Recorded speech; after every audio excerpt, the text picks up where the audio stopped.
Hey guys, today we'll be doing a theory crafting video where we're basically going to be trying to make like the most god tier teams with all the new SS partners. They have 12 in the game now, so I can really just screw around with it and see who goes really well with each other. I'll be basically building teams up and theorizing why they're really good with each other and why their other ones aren't. I'll basically be going over the best lineups and what you would want to go for or what you would want to set your sights for. Now, just to preface this, the partners are not out yet, and because of that, we don't know their full capability. I'm just basically looking at how good they seem and how good they seem together. This is like the title says, a theory crafting video. This isn't exact. Anything is subject to change.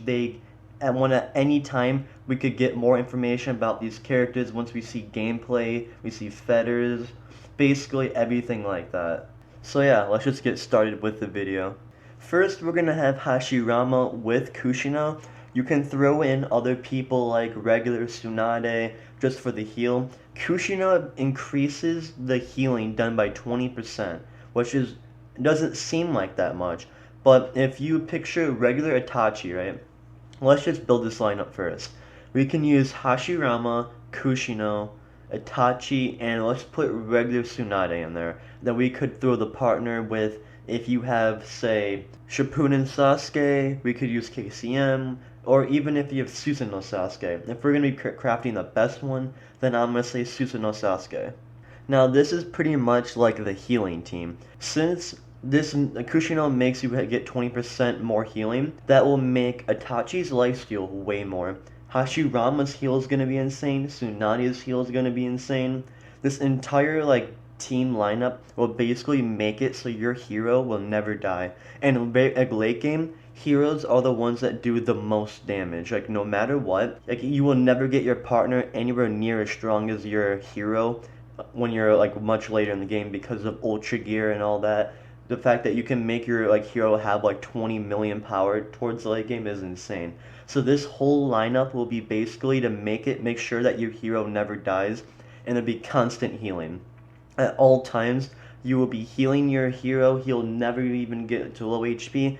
I think that these guys work really well with each other because of that. Plus, Hashirama debuffs the enemies, which will allow him to do even more, your hero to do even more damage.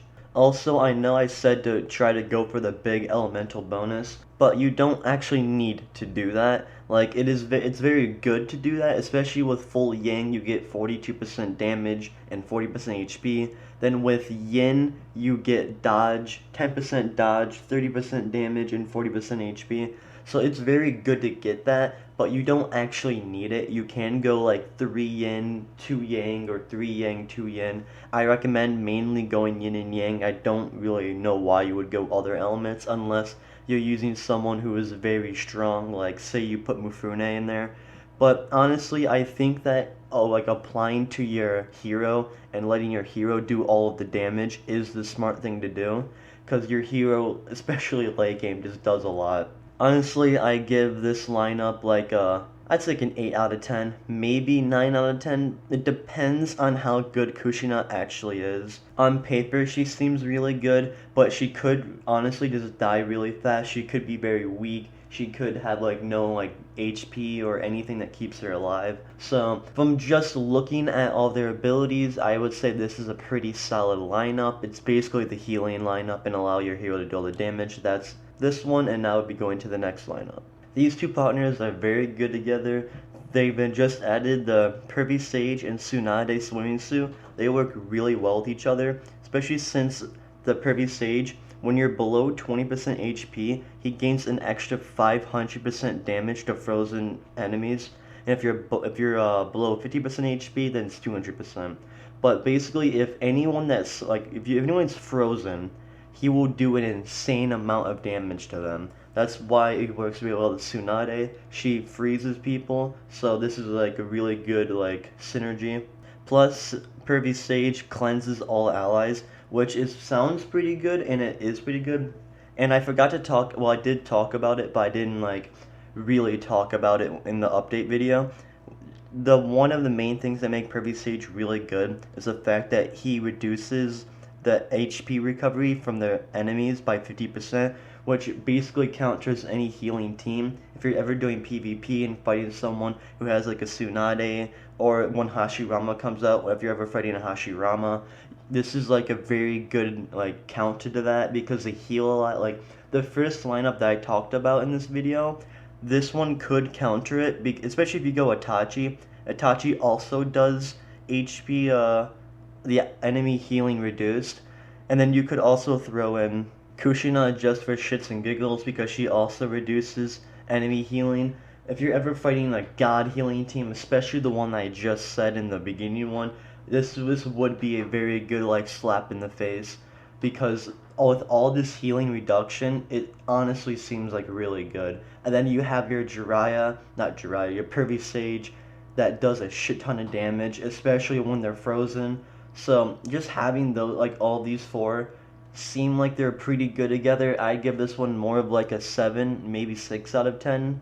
This is more of like a situational lineup. This is a lineup that you want to use if like the number one person in the duel arena is like an abusing healing. That this is a very good like counter to that.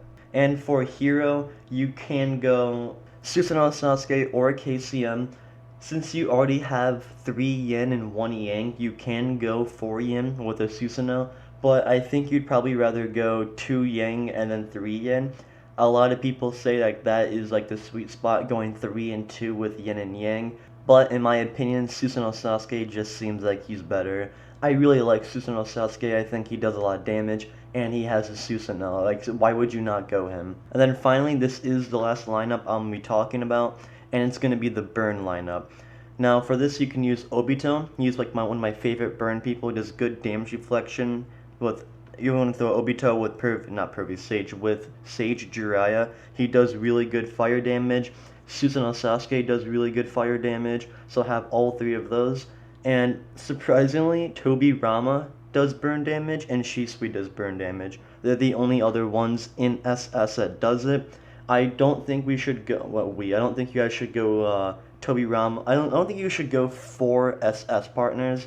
That doesn't seem like it'll work out for you that much. Although that's what I've been saying this whole video, so I might go with that. But honestly, I don't think Shisui's that good. However, he does additional damage to people who already burned, so I feel like Shisui would actually be really good with this lineup. So I'm going to throw him in there with him. So far it is Sage Jiraiya, Shisui, Susanoo Sasuke, and Obito. Now for the final one, we could honestly just put Jiraiya in there, especially since Sage Jiraiya, his feathers is with Jiraiya, and Jiraiya does do some good burn damage. So honestly, I want to throw him in there. You can use him, or if you really want to, you can use Tobirama, but that's up to you. I recommend you using Jiraiya over him because that's a lot of SS partners, and you're not really going to get them all to like 7-star or even 8-star. That'd be very hard. Honestly, it would be even challenging to get them to 6-star. So this burn damage lineup, honestly, I like it a lot because most of the people who burn do more damage when they are burned. So I'm gonna give this probably like a 9 out of 10. I think this is better than the healing one, especially since it really utilizes Susanoo Sasuke's burn too. Every single person on this lineup burns really badly. From just like looking at it damage wise, this seems like it's easily the most damage out of all the lineups I said. It seems pretty fucking crazy, to be honest, the amount of damage that this shit does. So if you're looking to like power through the story mode or power through the door arena, this seems like a very nasty lineup to use to do that. So yeah, that was the video. Hope you guys enjoyed. Leave a comment down below if you agree or disagree. It's up to you. And yeah, hope you guys enjoyed the video. Have a good day and goodbye.